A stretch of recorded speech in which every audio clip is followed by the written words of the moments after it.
मैंने कल आपके साथ डिस्कस किया था कि what is the aggregate demands and derivation of aggregate demand, ये हमको करा चुका था। आज के इस टॉपिक में हम आपसे साथ डिस्कस करेंगे कि एग्रीगेट डिमांड्स डाउनवर्ड स्लोपिंग क्यों होता है, what is the main reason why aggregate demand is downward sloping. ये आपका आज का टास्क है। तो जैसा कि हमने कल डिस्कस किया था, एक बार मैं ब्रीफ नॉलेज देता हूँ और इसके बाद समराइज ओपिनियन देने के बाद आपसे मैं खुद ही आपको ये आइडियाज़ हो जाएगा कि एग्रीगेट डिमांड कर्व जो है डाउनवर्ड स्लोपिंग क्यों होता है। तो ज़्यादा टाइम ना लेते हुए हम फिर से एक बार आपको रिवाइज दे रहे हैं। क्लास हमने कल पढ़ा था कि जो एग्रीगेट डिमांड कर्व है वह डाउनवर्ड स्लोपिंग होता है। इसका रीज़न है क्योंकि प्राइस का और जीडीपी का इनवर्स रिलेशन हमने देखा।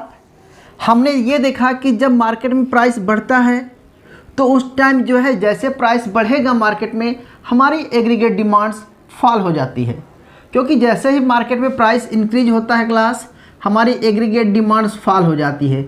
और जब एग्रीगेट डिमांड फॉल हो जाएगी तो यानी कि ये प्राइस बढ़ने से क्या क्या फॉल होता है, हमने कंजप्शन कम हो जाएगा, इन्वेस्टमेंट कम हो जाएगा, ये सब कम हो जाएगा। तो जैसे ही प्राइस फॉल होगा हमारा एग्रीगेट डिमांड्स डाउनवर्ड स्लोपिंग कम हो जाता है। और एग्रीगेट डिमांड कम होने से हमारा जो प्रोडक्शन है, एम्प्लॉयमेंट है, डिमांड्स है, वो सब कम होने से हमारा जीडीपी कम हो जाता है। तो प्राइस इंक्रीज से जीडीपी डिक्रीज होता है। और जब मार्केट में प्राइस, इकोनॉमी में प्राइस डिक्रीज होता है तो हमारा एग्रीगेट डिमांड्स अपवर्ड स्लोपिंग हो जाता है, ऊपर की तरफ जाता है। इससे क्या होगा कि ये पूरी प्राइस डिक्रीज होने से हमारा एग्रीगेट डिमांड्स इंक्रीज हो जाता है। तो इससे हमारा ओवरऑल इकोनॉमी का जो 4 सेक्टर है वो सारा कुछ इंक्रीज होता है। इससे हमारा जीडीपी भी इंक्रीज होता है। तो फाइनली हमने फाइंड किया कि aggregate demand curve is the various combination of price and GDP. And इस प्राइस जीडीपी पे डिफरेंट पॉइंट पे ये कंज्यूमर, एंटरप्रेन्योर, गवर्नमेंट, फॉरेनर की डिमांड है। तो ये हमने डिमांड कर्व किया था। फिर आपको मैंने डेरिवेशन करके दिखाया था कि हमने यहाँ से इसको ड्राइव किया था, तो ये डेरिवेशन भी हो गया था। अब आपसे एक नेक्स्ट क्वेश्चन जो बनने जा रहा है कि मैंने पहले लिख दिया था आपको क्या पढ़ाऊंगा क्लास, तो लिखो why does aggregate demand curve slope down. Task आपका ये है कि aggregate demand curve downward sloping क्यों होता है। तो प्लीज़ आप बताइए पहले कि डाउनवर्ड स्लोपिंग क्यों होता है। क्लास आंसर दीजिए।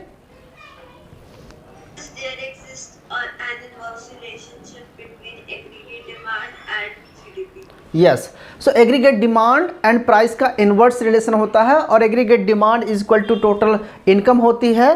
तो इस करके इन्वर्स रिलेशन होता है। अगर आपसे ये पूछूं कि what is the main reason why aggregate demand curve downward sloping other than price, price के अलावा कौन कौन से ऐसे फैक्टर हैं जो एग्रीगेट डिमांड को डाउनवर्ड स्लोपिंग करते हैं, तो वही फैक्टर को हम आज आपको पढ़ाने वाले हैं कि अदर देन प्राइस। आपसे बहुत थोड़ा डेप्थ में जा रहे हैं कि उस प्राइस के अलावा, प्राइस तो है ही है, लेकिन प्राइस की वजह से कुछ और भी फैक्टर हैं जो कि डिमांड वर्ग को डाउनवर्ड स्लोपिंग कर देते हैं। तो हमें इन्हीं फैक्टर को आपको समझाना है क्लास। तो मैं आपको यहाँ पर 3 फैक्टर बताऊँगा। तो मैं पहले इसको मिटा रहा हूँ क्लास। आपने इसको बनाया होगा, कल ग्राफ देखा होगा। अब हम बात करेंगे आपसे ऐसे 3 फैक्टर कौन से हैं। तो साइड में देखिए, मैंने आपको ऑलरेडी 3 इफेक्ट लिख रखे हैं क्लास। रियल बैलेंस इफेक्ट, दूसरा होता है rate of interest rate effect, और फिर होता है foreign trade effect. So please पहले इसको नोट डाउन कर लीजिए क्लास। कौन कौन सा है? Real balance effect, rate of interest rate effect और फॉरेन ट्रेड इफेक्ट। हम इसको आपको 1 बाय 1 कराऊंगा और आपको प्रूव करूंगा कि प्राइस के से वजह से ये फैक्टर भी कैसे इन्फ्लुएंस करते हैं डिमांड कर्व को डाउनवर्ड स्लोपिंग में।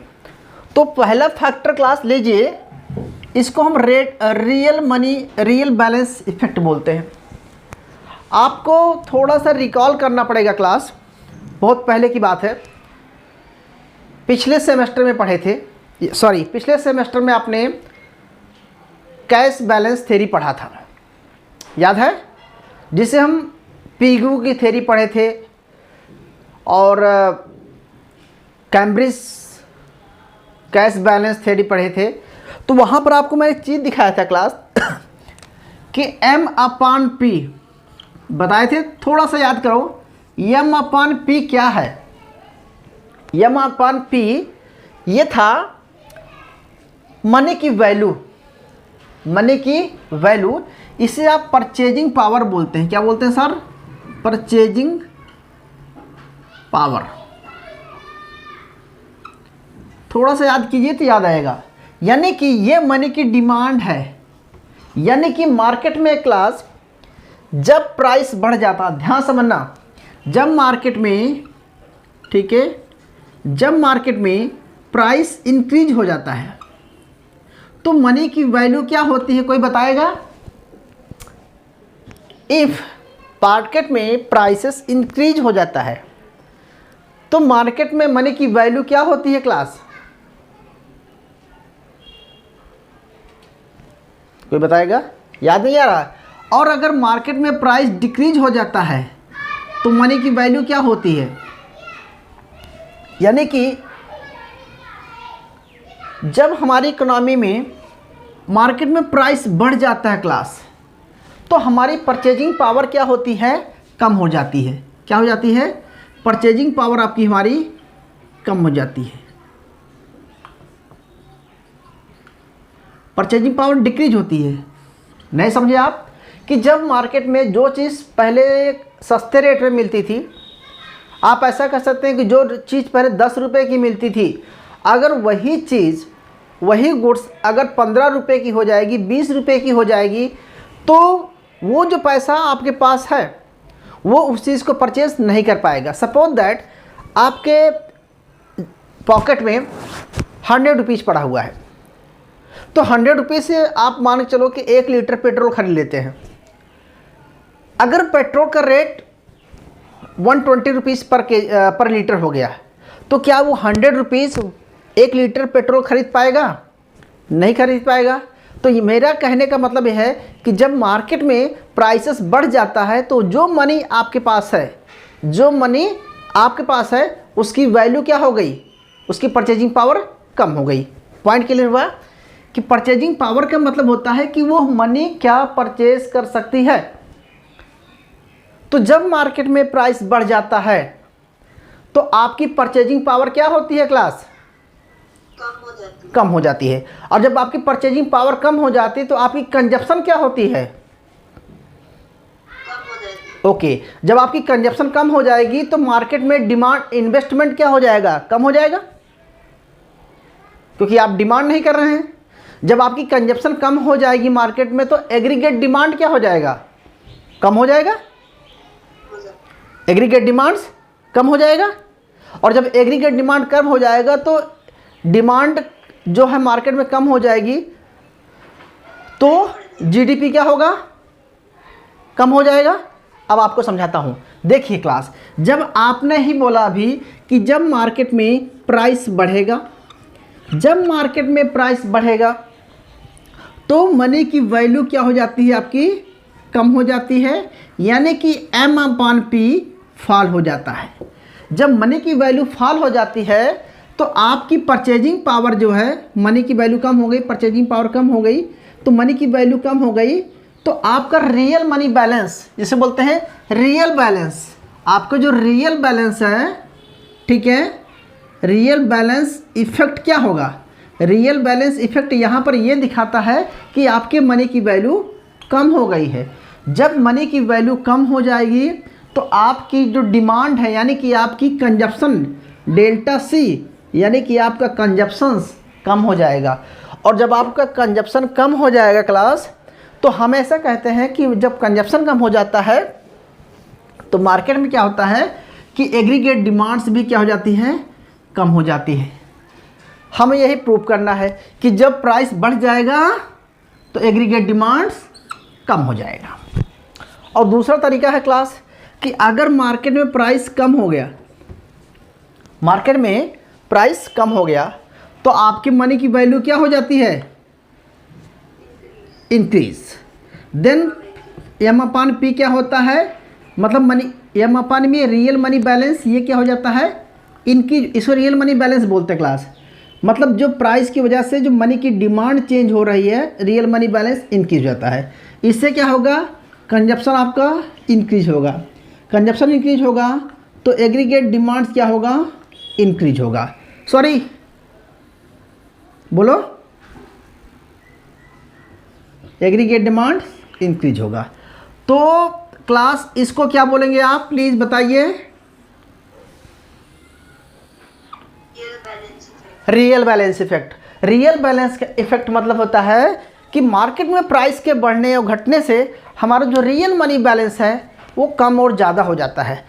रियल मनी बैलेंस में इट्स योर परचेजिंग पावर, और आपकी परचेजिंग पावर चेंज हो जाती है। इससे क्या होगा कि आपकी कंजप्शन चेंज हो जाती है, और इस कंजप्शन के चेंज होने से पूरी इकोनॉमी में एग्रीगेट डिमांड्स कम हो जाएगी या इंक्रीज या डिक्रीज हो जाएगी। तो ये पॉइंट्स आपका क्लियर हो गया होगा। Clear class? ओके, अब हम दूसरा पॉइंट लेते हैं। बताओ क्लास ये क्या है, rate of interest rate effect. Clear है? अब इसको कैसे समझाएंगे, देखिए ध्यान से समझना, बहुत इजी तरीके से समझना क्लास। कि जब मार्केट में प्राइस बढ़ जाता है, क्या होता क्लास, जब मार्केट में प्राइस बढ़ जाता है तो आपको उसी चीज़ को खरीदने के लिए मनी की डिमांड क्या होती है बेटा, मनी की डिमांड क्या होगी? नहीं बेटा, रिपीट ये है कि अगर मैं आपसे ये बोलूं कि जो चीज़ आपको पहले 10 रुपये की मिलती थी तो मनी की डिमांड कितनी थी आपकी, 10 रुपये की थी। अगर मार्केट में रेट बढ़ गया 50 रुपये हो गया उसी चीज़ का, तो मनी की डिमांड क्या होगी?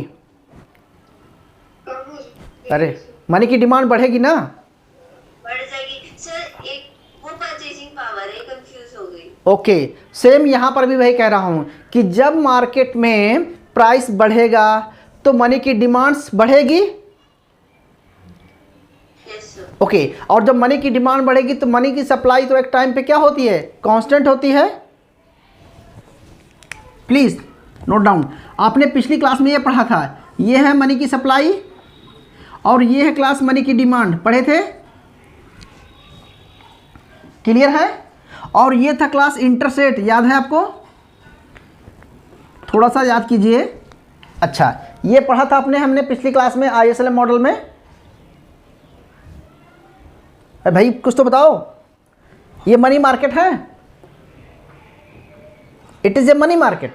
अच्छा, जब मार्केट में प्राइस इंक्रीज हो गया, जब मार्केट में प्राइस इंक्रीज हो गया तो उसी चीज़ को खरीदने के लिए हमें मोर मनी की और मनी चाहिए।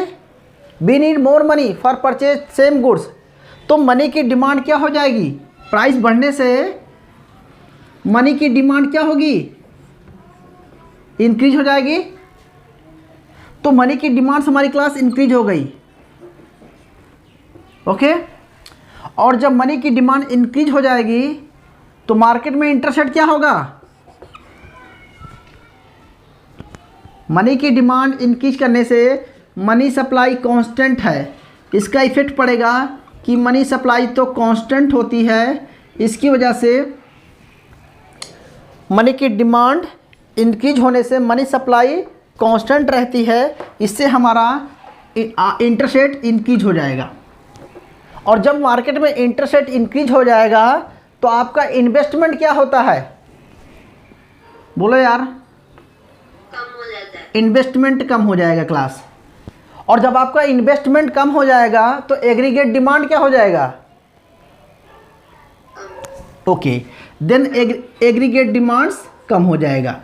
यानी कि पहले प्राइस चेंज हो गया और प्राइस के चेंज होने से मार्केट में मनी की डिमांड चेंज हो गई और मनी की डिमांड चेंज होने से मनी की सप्लाई कांस्टेंट रहने से मार्केट में इंटरेस्ट रेट इंक्रीज हो जाएगा। जब मार्केट में इंटरेस्ट रेट इंक्रीज हो जाएगा तो इन्वेस्टमेंट क्या होगा, वो क्या होगा, इन्वेस्टमेंट डिक्रीज हो जाएगा, तो एग्रीगेट डिमांड भी डिक्रीज हो जाएगा। क्यों? क्योंकि हम C plus I plus G plus net export पढ़े थे, तो हम इसकी बात कर रहे हैं।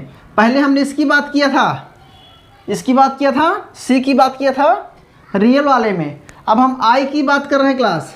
I मतलब इन्वेस्टमेंट क्या हो गया, ये पूरा का पूरा AD है तो इन्वेस्टमेंट कम हो जाएगा। तो क्लियर हुआ, तो एग्रीगेट डिमांड्स फॉल हो जाएगा, यानी कि प्राइस इंक्रीज होने से एग्रीगेट डिमांड्स फॉल हो गया। और दूसरा तरीका है कि अगर प्राइस मार्केट में डिक्रीज हो गया क्लास, तो मनी की डिमांड क्या होगी, मनी की डिमांड कम हो जाएगी और जब मनी की डिमांड कम हो जाएगी तो इंटरेस्ट रेट क्या हो जाएगा, फॉल हो जाएगा। तो मनी की डिमांड्स डिक्रीज होने से मनी की सप्लाई कांस्टेंट रहने से इफेक्ट ये पड़ेगा कि आर जो है वो कम हो जाएगा। और जब मार्केट में इंटरेस्ट रेट कम होता है तो आपको पता है कि इन्वेस्टमेंट क्या होता है, डेल्टा आई इंक्रीज हो जाएगा। इन्वेस्टमेंट इंक्रीज होगा तो इसका फाइनल इम्पैक्ट क्या पड़ेगा कि एग्रीगेट डिमांड्स भी इंक्रीज हो जाएगा। तो इस इफेक्ट को क्लास हम क्या बोलेंगे, आर गेट माय पॉइंट? या नो बेटा, rate of interest rate effect. Clear हुआ? यानी कि प्राइस के चेंज होने से जो इंटरेस्ट रेट पर इफेक्ट डालता है, और इंटरेस्ट रेट क्या करता है, इन्वेस्टमेंट पे इफेक्ट डालेगा, और इन्वेस्टमेंट क्या होगा, पूरा एग्रीगेट डिमांड चेंज करेगा। क्लियर? और हमने पहले में बताया था कि प्राइस के चेंज होने से कंजप्शन चेंज होगा। क्यों? क्योंकि मनी का balance, real money balance change होगा, उससे क्या होगा, कंजप्शन चेंज होगा, उससे पूरा एग्रीगेट डिमांड चेंज होगा। तो आई होप कि ये दो इफेक्ट समझ में आ गए। बताओ बेटा, इस क्लियर? अब हम बात करते हैं तीसरे इफेक्ट की। मैं मिटा दूं क्या? अच्छा, यहाँ इस लिख लेता हूँ, स्पेस है आप लिखने के लिए। हाँ जी बेटा, क्या हुआ? ओके, नेक्स्ट लिखते हैं बेटा, foreign trade effect. Foreign trade समझते हैं बेटा क्या होता है, आपने पढ़ा था। अब हम इसकी बात कर रहे हैं क्लास, नेट एक्सपोर्ट की। तो हम बात करेंगे अगर हमारा एक्सपोर्ट, देखो बेटा एक्सपोर्ट, पहले आप समझ लीजिए चीज़ों को, ध्यान समझ लीजिए, बताता हूँ कि एक्सपोर्ट और इंपोर्ट, क्लास क्लियर है?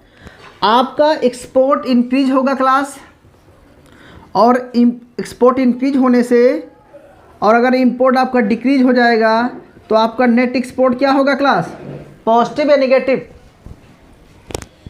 इफ योर, यस, पॉजिटिव का मतलब होता है कि एग्रीगेट, अगर ये पॉजिटिव हो जाएगा तो एग्रीगेट डिमांड क्या होगी, बढ़ जाएगी। Yes, very nice.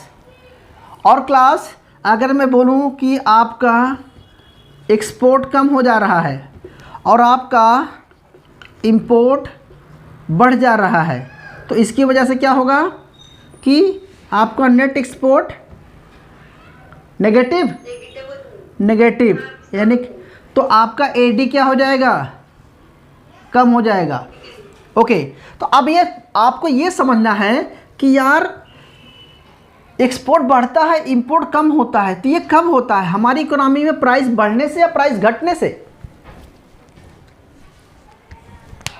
Okay, sir price कम होने से जो है एक्सपोर्ट बढ़ेंगे। यस, तो हमारी इकोनॉमी में अगर प्राइस डिक्रीज हो गया, हाँ, अगर हमारी क्लास में, हमारी इकोनॉमी में प्राइस क्या है, अगर डिक्रीज होता है, ठीक है, हाँ प्लीज़ क्या करते बेटा, फिर से बताना। तो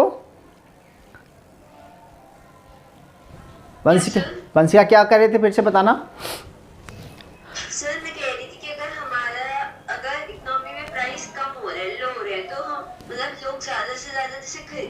एक्सपोर्ट भी हमारा सस्ता, मतलब जो कॉस्ट ऑफ प्रोडक्शन होगी वो कम होगी, तो लोग जो है ज्यादा से ज्यादा एक्सपोर्ट कर पाएंगे, यानी दूसरे देश में मतलब हम एक्सपोर्ट करें, यस ऑफ कोर्स। तो हमारा जी, हाँ बात सुनो पहले, जब हमारी इकोनॉमी में प्राइस कम है, ध्यान देना, जब हमारी इकोनॉमी में क्लास प्राइस कम होगा, क्लियर है, तो जब हमारी इकोनॉमी में प्राइस कम होगा इसका मतलब क्या हुआ कि हमारी इकोनॉमी में सप्लाई अच्छी है, ज़्यादा है। अगर हमारी इकोनॉमी में सप्लाई बेटर है यानी कि हम डोमेस्टिक गुड्स को ज़्यादा यूज़ कर रहे हैं अपनी कंट्री का, तो अपनी कंट्री का गुड्स ज़्यादा यूज़ कर रहे हैं, तो हम इंपोर्ट नहीं कर रहे हैं उस टाइम। जब इंपोर्ट नहीं कर रहे हैं तो इसका मतलब अपनी गुड्स का एक्सपोर्ट भी कर रहे हैं। तो जब हमारी इकोनॉमी में प्राइस कम है तो एडी क्या होगा, इंक्रीज हो जाएगा, ठीक है। क्यों? क्योंकि हमारा एक्सपोर्ट इंक्रीज होगा, एक्सपोर्ट इंक्रीज होगा तो हमारा नेट एक्सपोर्ट पॉजिटिव होगा, इससे हमारा एग्रीगेट डिमांड्स बेटर होगा। और अगर हमारी इकोनॉमी में प्राइस क्लास ज़्यादा है, हमारी इकोनॉमी में प्राइस ज़्यादा है, तो हमारी इकोनॉमी में जब प्राइस ज़्यादा है तो इसका मतलब क्या हुआ कि हम डोमेस्टिक गुड्स कम यूज़ करेंगे और हम ज़्यादा से ज़्यादा फॉरेन गुड्स का यूज़ करेंगे।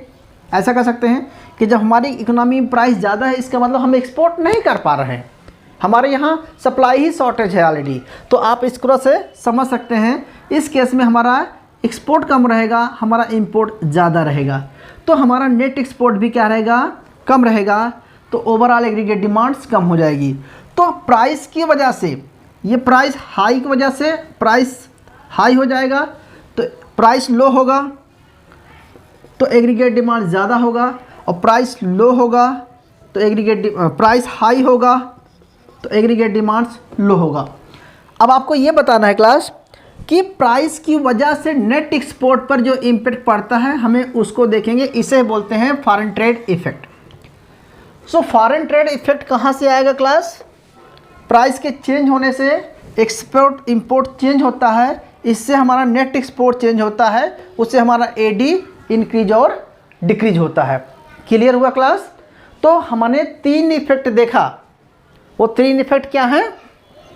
पहला रियल बैलेंस इफेक्ट, ठीक है, दूसरा